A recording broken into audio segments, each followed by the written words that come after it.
Here they are, back. We haven't seen you for a wee while, you ladies. Oh, I know. It's good. Well, we're here now. That's You're the here main now. thing. We missed you, love. The voice there of Sewell. Hello. From Made to Clean and Women in Rural Enterprise. And Crime Stoppers and anything else you And can... Crime Stoppers. Yes. Keep them peeled. Yes. Didn't know you did that. Yes, I'm the chair of Suffolk Crime Stoppers. Are we doing well at stopping crime?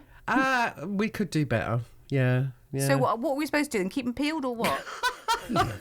Well, Crime Stoppers is an anonymous way to report suspected crime, and we're just trying to raise awareness about that. It's undergoing a brand refresh at the moment to kind of make that a little bit more obvious, because it's a charity as well. Yeah. And not a lot of people know that. They think it's part of the police. We probably shouldn't say anything because this is probably ongoing and all the rest of it. But the video, I'm sure we all saw on Facebook. Yes. I mean, that's a great way of talking about the they two utilise guys social media a lot now to do that. Which yeah. is a great way of doing it.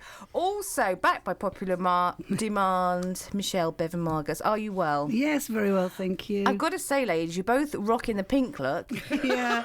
Both in pink. Yeah, not the hair, though, this time. Oh, no, it's not the hair. You're bang on trend, as we say, for SS17. And you have Yes. pink on as well, my love. Yes. I like this. Yeah. There we Scarf. go. Trendsetter. And everything's going well. You're Crime Stoppers. You're Doing everything's ticking stuff. over. Yeah, Just everything. stuff. Loads of Yeah. stuff. Just doing Busy stuff. biz. All right, then let's crack on, ladies. First up for debate: if you find something in the street, do you pocket it with the speed of sound, or do you hand it in? That is because a British woman's in the news this week ended up with a criminal record. This does sound a bit weird. After she found £20 on the floor of a local shop and kept it.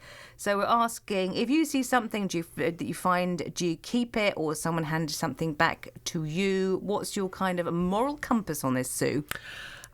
It's very difficult, actually, because I can see she might not have thought she was breaking the law by doing that. I happen to think she was breaking the law. Do you?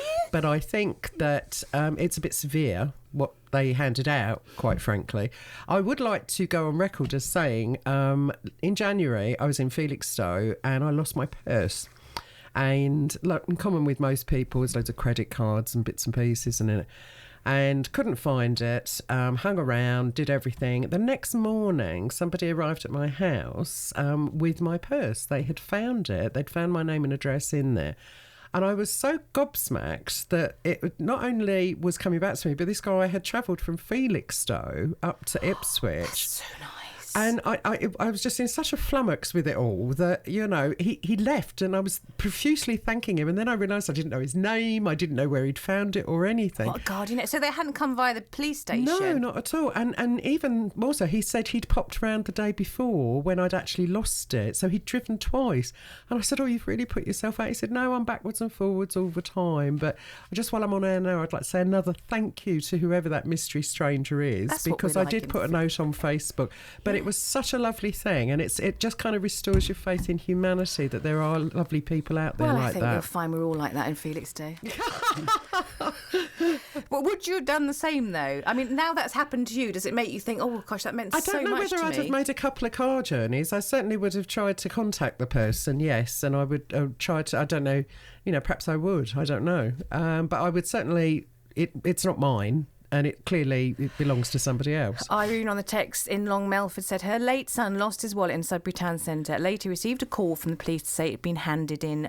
Furthermore, because he didn't drive, a policewoman dropped it off on the way home. So maybe we are nicer than we thought. I think we are. What about you, Michelle? Go on. If you saw something, you'd be straight in the purse. Wouldn't No, it? not at all. The total opposite. Yeah, I really don't believe in that at all. And this finders keepers rule, there is no rule of that. It's just an old woman saying, if you like. For example, if you do find something, if you hand it into the police and they don't find a keeper, if you like, in 28 days, then you can claim it if you want to. Oh, I didn't know that. Yeah, so if you found 60 grand and you took it to the police and said, I found 60 grand in the park, and then if nobody claimed it within 28 days, then you could try and claim it yourself. But I mean, I know Mary as a text in to say that she would always give it to charity if she found some money, which is a nice thing to do. But if you found a £20 note, I mean, who's to say whose that is? I mean, it's with purses. Well, giving it to charity is. I mean, I'm big on all of that, but actually, it's not your money to give. No. So I think there is that kind of grey area that you do have to just be honest and hand handed in, and the decision then gets taken away from you because it's part of a system then. And that might just be their last £20 note. Yeah. And we all know what that feels like, when you know. But if you, well, I do know. If you've lost some money, then would you go to the police station and say, look, has anyone handed you some money in? I don't think I would do that. I would, yeah. I have done. If I find something, yeah, I would always take it to the police station. Or like with you, so if I saw that, I could get it back to somebody, I would. I've always done that. Oh, that's very good. I'm trying to think if I've ever done that. I don't think I have. But I'm sure I would hand things in if I ever found keep an eye out for that 60 grand because it's in the park somewhere. Yeah, love to hear from you on the programme today. As I said, someone texted in to say you shouldn't even have to think about this. Surely it's correct to be honest. No wonder our world is in such a muddle if people don't know what is the correct way. Exactly. Quite right. Love to hear from the show today if someone has actually done the same thing that's happened to Sue. Someone's made great effort to return a piece of your property. Let us know on 0473 212121. I have to say though, Barry in Felixstowe, not quite of the same persuasion. He saw a £50 note on the concourse in Colchester. Actually sort of rugby tackled another person and then said, oh, you might as well keep it. Here come the girls, here come the girls.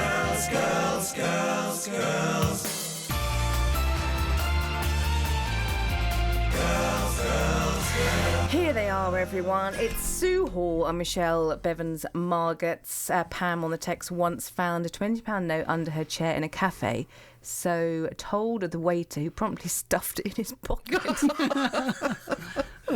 Was going to do something with it later, Yeah, exactly. probably. We're going to hand it in later. So that's what we're talking about. One of the things we're talking about today, what happens if you find some money or something like that. Mary and Payford. Oh, I can't get at this one. I can't get at it. Let me have a little look. It's no good. It's no good. I'll get roll Rob together. So if you find something, do you hand it in or watch it? I do know I've talked to someone, I can't remember, it must be a dog walker I bumped into, who'd found a purse, and because the Felixstowe, because the police station was shut, there was no way of actually handing it in anywhere. So, well, apparently this guy who found my purse did go to the police station first because he was just going to hand it into to Felixstowe police station. But because it was a Sunday afternoon, they were closed. Oh, right. So he then drove to Ipswich to my house and waited. And of course, I was still in Felixstowe. And then drove back home and then came out again the next morning. Oh, very good. Very good. All right then, ladies, moving on. And not that similar, but we're talking about now about antisocial behaviour. Have you ever ticked off a rascal in public for something that he or she has been doing? This is because in the news this week, a woman in Canada, I don't know if you saw one of these viral things on the internet, came close to sitting on a young man who refused to take his feet off a train seat. So we're asking, do you tackle, when you see something that really annoys you, do you tackle the person who is doing it? I can see, I bet you do, don't you, Sue? I don't know, actually. I don't know whether I see that much lately, on the tube, on the streets or whatever. I mean, it's never nice getting the last train home and seeing people kind of, drunkenly, playing hooligans in the carriage and throwing up and various other things. But there was something last week, is it called it Bagelgate or something? This guy on the train that this group of girls were harassing because they kept putting bagels on this bloke's head. He just kept throwing them out the window. I just thought I'd like to have been involved in that. What, putting the bagels on his head? Yeah, and he was just standing up and then throwing them out the window, and they were just—it was like they were making bagels. The bagels just kept coming. It was really quite funny, but no, I don't think I have. I probably would if I saw something that was wrong, and if I have actually said in the past to people, I think you should offer your seat, that kind of thing, because there's someone there who clearly needs it more, and it's not always me. But, sometimes, they're plugged into their music or their reading and stuff. You tell the person to offer their seat? Yeah, because if I'll be standing as well, and there's a seat there, but then somebody will get on that clearly needs, the seat. And, they're just... They don't make eye contact. They don't connect. What's generally the reaction if you do that? They're like, oh gosh, okay, no problem. Or are they a bit hostile or what's... I think a lot of people are scared to confront people in case, I don't know. No, I've never had anybody sort of tell me to mind my own business or anything. They've usually just sort of reacted in a positive way and got up and offered the seat. And then, of course, sometimes that person refuses the seat, so they end up sitting back down anyway. But no, I feel quite strongly about that, because there are people that are less able to stand, especially on the tube, which rocks all over the place and everything. What about as a dog owner, if you're someone not clearing up the dog poop? Oh, that does annoy me, and I think it does it puts everybody together. It's the minority that give us a bad name. I mean, I take my dogs to the dog park. It's a contained area. It's not like it's a surprise and everything. There's a big round area of grass, and then there's a path all the way round. Now, it's pretty straightforward. You don't go to that park with your dogs without a supply of poo bags, But believe me, when you walk across there, you have to look at the floor. Yeah. What about you, Michelle? Would you be straight in there saying, no, give up your seat, do this, put that rubbish in the bin? No, I'm not an aggressive person, and I'm not a challenger either, because some of your listeners might think as well, sometimes if you get involved, you can actually get hurt as well. So I'd probably report it. Okay. Yeah. So you'd stand back, or you wouldn't say anything? I think your work as a nurse has a bear in there, though, because you're trained not to be confrontational. You're trained to kind of diffuse situations. So that's probably I would diffuse the situation if I could in public. But if somebody had a knife or something like that, then I wouldn't. No, I think you don't know. Well, no, you don't know. Because they say people can lift buses with the adrenaline that they have. It's their child. So I don't know. I've not been in that situation. Obviously I see a lot of confrontation. I think the older I get, you just think, oh gosh, who cares? You've got some lunatic middle-aged woman going up to them and tackling. I don't mind doing it now. I just quite often say to kids if they're dropping lift, I pick it up and give it to them and say, I think you dropped this, because it's just annoying. I've never done anything on the train, getting the feet off the train or anything like that. Do you think you get a bit more, the older you get, a bit more sort of, who cares, a bit more confident at doing it? I think you probably do without realising it, actually. It's just generally as you get older, you get wiser. I think you also get to the stage where you think, I don't have to, it's not about me, and if I can make a difference, because there's a lot of people out there that won't say anything, right? So if I have to be that person, that nutty old lady, then I will. Embrace your inner nutty old lady. Embrace my nutty old lady. There's yes. nothing wrong with that.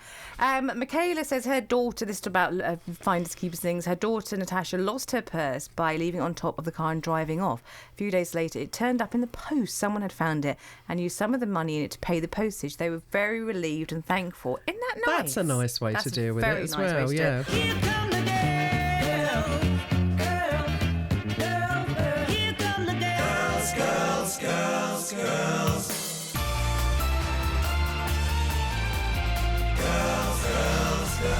In the studio, Michelle Bevan Margetts and also Sue Hall, talking about all sorts in the programme today. Do love it when you take part in the debate. So enraged by teenagers, this is Mary on the text, playing football on a war memorial. She challenged them and pointed out names on the war memorial, probably their age. The kids apologised and left. Phew, she said she was shaking with nerves. It's quite a scary thing to go out and challenge. And that's why I say some people are more able to confront than others. Yeah, true. Also, I'm talking about losing money and finding it. Mary in Pakefield lost her purse, £200 in it. The only phone number in it was her son, who was at university. Whoever found it rang her son. When she met the finder to get her purse, he refused the reward, but she insisted, and he said donate it to charity.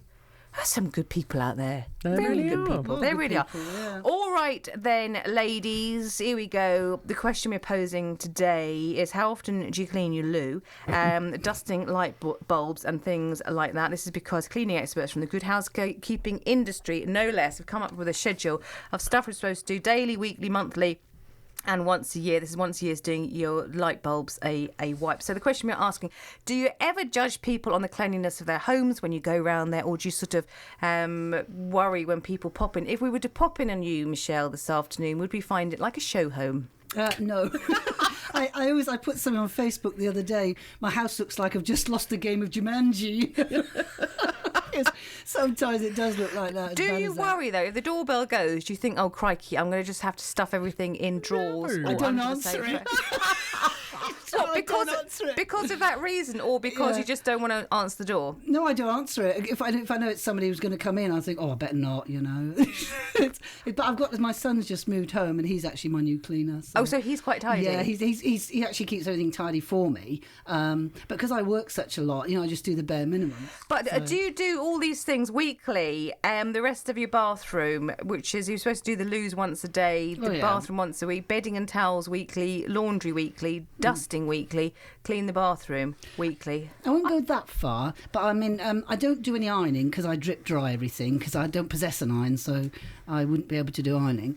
Obviously bathrooms, toilets, towels, that kind of stuff. If you were to pop in on Sue or I, would you be going from room to room thinking, gosh, this really is a little bit of a mess? No, I'll be thinking, God, looks much better than my house.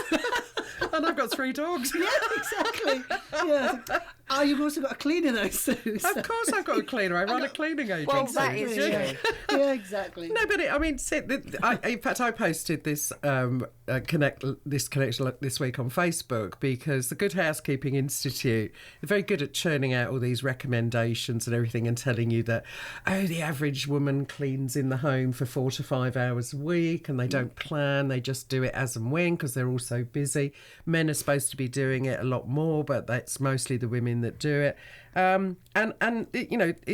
It's music to my ears because, if you do want to keep on top of things and you don't have the time, get a cleaner. It's just, but whether you follow a task like this and vacuum your mattress or, the thing everybody hates is cleaning the oven. Well, we don't do oven cleaning, but that's a specialist clean that is out there. So just do yourself a favour once a year and get an oven clean, I didn't know you son. could clean ovens. I didn't think you were supposed to clean them until I didn't know that was an option. They always call them, it's like, have you heard this self-cleaning ovens? It's like self-cleaning double glazing. No.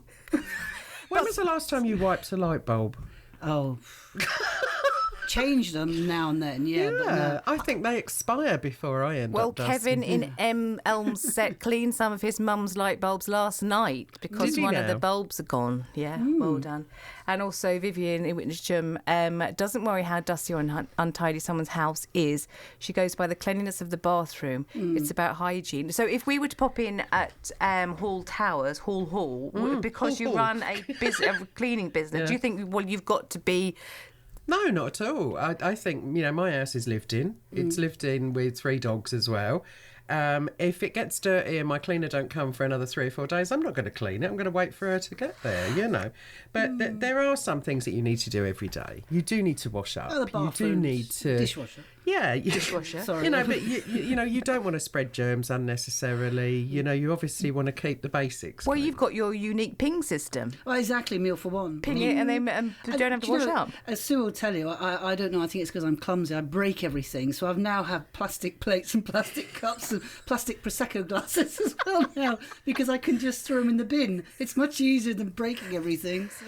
Can I tell you as well, there's also a booming market in robot cleaners. Yeah, apparently so. Yeah. Yeah, so if you don't want a stranger in your home, buy a robot. All right, hold that thought. Here come the girls, here come the girls.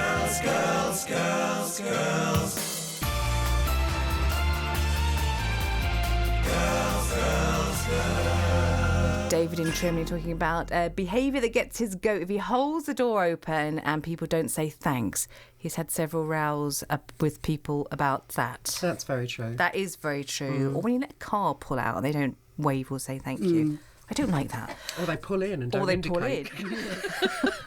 Martin Ipswich. His late mum was disabled and used to moan about people not giving her room for her wheelchair, and he can see now her point of view as he's had a couple of strokes and he is in the same position. That's what Martin says. Also, Sheila on the text, I have in the past handed things like a bunch of keys into a police station, but I was under the impression that police didn't take small things anymore. Also, a small amount of money is difficult because who you hand it to might pocket it themselves, says Sheila. Quite right. All right, ladies, it is International Women's Day looming this week. So finally on the programme today, we are talking about the best things, in the words of Shania Twain, about being a woman. Michelle, what would it be for you? For me, the best thing is about being independent, but I mean, being independent in my own right. So I don't have to rely on anybody else. That's the best thing for me. So I work myself, I look after myself, nobody else looks after me. I like the fact that I can do a meal for one ping. I like the fact if I don't want to do that, I can go out with who I like, when I like, and no one's saying, where you going, where you been, what time you back. So Wow, that's there you one of the go. biggest things for me. And also I think having the freedom of choice for me, those are big three things. So the freedom of choice of doing what I want to do, not having to answer to anybody, and living my life. Well, that would be the case if you were a man, though, wouldn't it?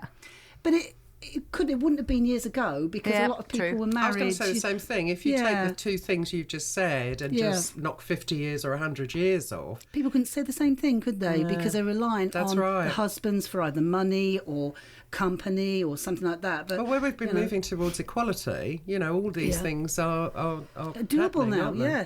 But I still think there's a basic difference between the sexes in terms of, like, women, we talk more to each other, we nurture, we support each other, we Bang on about things a bit we more. help. I think it's more natural and instinctive for women to nurture and help. Supportive. So you think Yes. that's a good thing? You support I think friends it's a very good thing, and I think it also helps women to become enablers, and it helps them to become much stronger as a result, because they can multitask without thinking about it. I think you said on one of the shows we were on a while ago that if women were in charge of the whole world, there'd never be a war. You said something like that. And, No, and you know, I it's- completely agree with that as Yeah, well, because we look at things differently. We see solutions where other people just see problems or chaos or wherever. And I Yeah. think women are so used to being to solving problems. Yeah. They're the peacemakers. They're not, because a lot of people are like we're called problem staters. They just state the problem. But I don't. You want people that can actually solution givers, Solution you know. focused, yeah. And I agreed. think women are much more natural at that. Yeah. than Well, men. you've just banged on about it there non-stop for about 4 minutes. There you go. Sorry, but you asked the question, Yeah. Joel.